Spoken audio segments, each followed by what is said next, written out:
Hi guys, good morning, good morning. Para po sa mga may alagang baka o kalabaw, dito po sa Infanta ay mayroong isang cooperative na kung saan ay nag-i-engage patungkol naman sa dairy.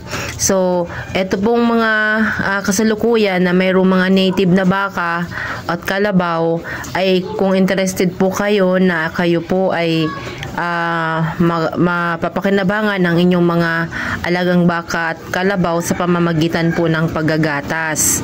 At ang Engine PC ay handa po na i-assist kayo sa mga bagay na kung saan ay nais ninyong matutunan. Pangalawa po ay mataas po ang demand ng dairy products o meron pong isang cooperative na kung saan ay nangangailangan ng gatas, kung kaya nakipag-ugnayan dito sa ating cooperative na si Engine PC para po i-guide ang mga mayalagang hayop kung paano po nila mapakinabangan. No, so partial idea po sa bawat alaga ng baka at kalabaw. Yung may baka po na hybrid, base po sa aming natukuyan sa aming paglakbay aral, ay kaya pong makakuha o makapag-provide ng 15 to 20 liters po na gatas kapag hybrid po yung ating alagang baka. So, paano po maging hybrid?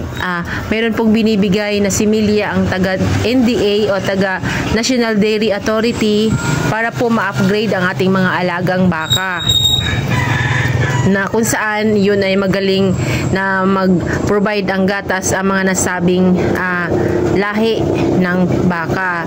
So kayo po kung interested po kayo ay maaari po kayong mag-PM dito para po ay maipaabot po natin sa Engine PC ang inyong mga data or makipag-ugnayan po kayo sa amin para mas matulungan po namin kayo. So, ayan po guys, dagdag ko lang, mas maganda po ang quality ng gatas ng kalabaw at mas mahal po ang gatas ng kalabaw kaysa sa baka. Nga lang, ang baka po, pag na-upgrade na natin, ay mas mataas po ang pinoprovide na gatas. At tulad ng sinabi ko kanina, kaya niya pong mag-provide ng 15 to 20 liters per day.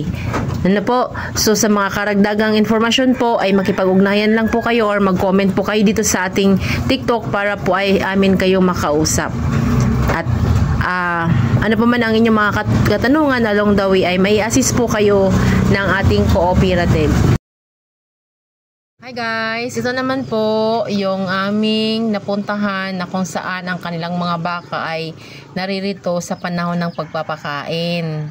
So, pagkatapos nito guys, ay dadalhin nila ito doon sa isang malilim na lugar na kung saan nagpapahinga ang mga baka. So, sa gawing ito at ay naririto ang lahat, sila ngayon ay nagpapakain ng kanilang mga alagang baka. So, mamaya naman, iba naman yung ating titignan. So dito naman dinadala yung mga baka na ginagatasan. Ayan, sinasalang dito isa-isa yung baka. Ito ang gusto kong makuha ang para. Ito ang bakyo. Oo. Yan ang gusto namin. Ito ang para sa utong. Oo, ayan. Binabakyum. Pero malas na lang. Pasak doon lahat. May apat po malita 14. So ito yung vacuum. Ayun yung nilalagay sa dede para hindi ka na maganon-ganon. Basta ko kayo na. Oo. Hindi mo na gaganyan. Oo, wala nang ganon-ganon. Wala nang ganon-ganon guys.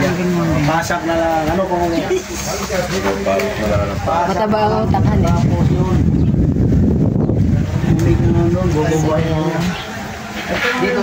Dito ito, may another vacuum. Ayan, so sa bawat slot niyan ay isang baka na gagatasan. Ha? Oh, pero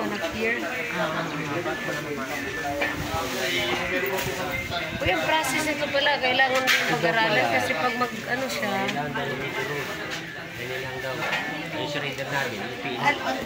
Alin ang mas mahina?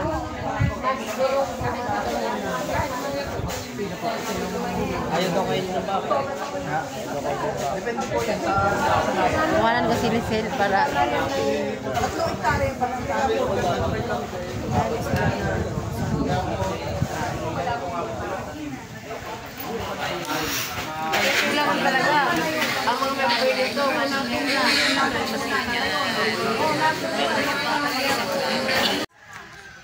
Paano pag nagsasa?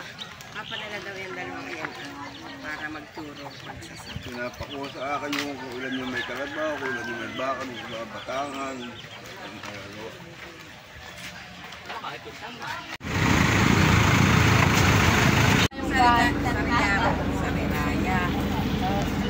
Hi guys.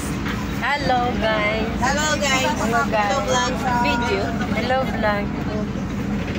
Hi vlog.